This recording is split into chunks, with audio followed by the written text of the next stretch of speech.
اعوذ باللہ من الشیطان الرجیم بسم اللہ الرحمن الرحیم والذین هم للزکاة فاعلون، اور وہ لوگ کہ جو زکوٰۃ پر مسلسل عمل پیرا رہتے ہیں۔ یہاں یہ نوٹ کیجئے، قرآن مجید میں اکثر جگہ ایتاء زکوٰۃ آتا ہے، یؤتون الزکاۃ، یقیمون الصلاۃ و یؤتون الزکاۃ، اقیموا الصلاۃ و آتوا الزکاۃ، ایتاء۔ یہ واحد مقام ہے جہاں پر فاعلون کہا گیا، للزکاۃ فاعلون، اور وہ لوگ کہ جو زکوٰۃ پر ہر دم کاربند رہتے ہیں۔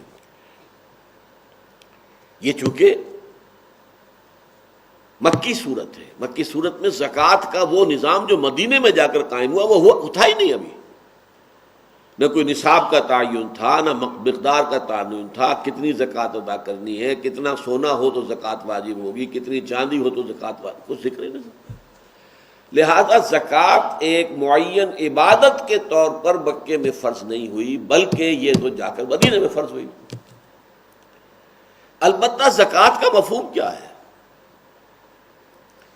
زکوٰۃ کہتے ہیں پاک کرنے کو، یا کسی شے کی ارتقاء میں جو رکاوٹ ہے اسے دور کرنے کو۔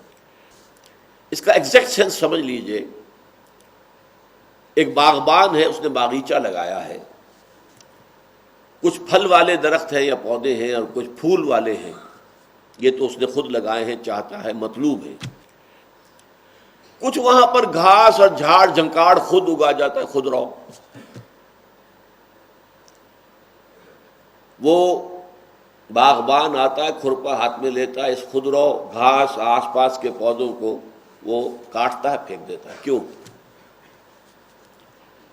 جو بھی سورج کی تمازت ہے، جو بھی ہوا میں آکسیجن ہے، وہ ساری میرے ان پودوں کے لیے ہونی چاہیے جنہیں میں چاہتا ہوں کہ پروان چڑھے۔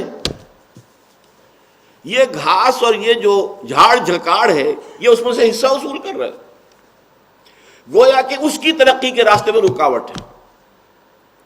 باغبان کا یہ عمل جو ہے یہ در حقیقت تزکیہ ہے، اس کا اس عربوں کے ہاں یہ تزکیہ تھا۔ اب یوں سمجھیے کہ اسلام انسانی شخصیت کو جس رخ پر بڑھانا چاہتا ہے، اس کا سب سے بڑا بریک جو ہے، جو شخصیت کو ادھر نہیں بڑھنے دیتا، وہ حب مال ہے، مال کی محبت۔ وَإِنَّهُ لِحُبِّ الْخَيْرِ لَشَدِيدٌ، اس حب مال کو جڑ سے کاٹنے کے لیے اس کو خرچ کرو، خرچ کرو، خرچ کرو، انفقوا انفقوا انفقوا، جتنی تاکید قرآن میں ہے اتنا ہی تمہارا دل صاف ہوگا، اتنی ہی تمہاری اصل شخصیت، روحانی ترقی تمہاری ہوگی۔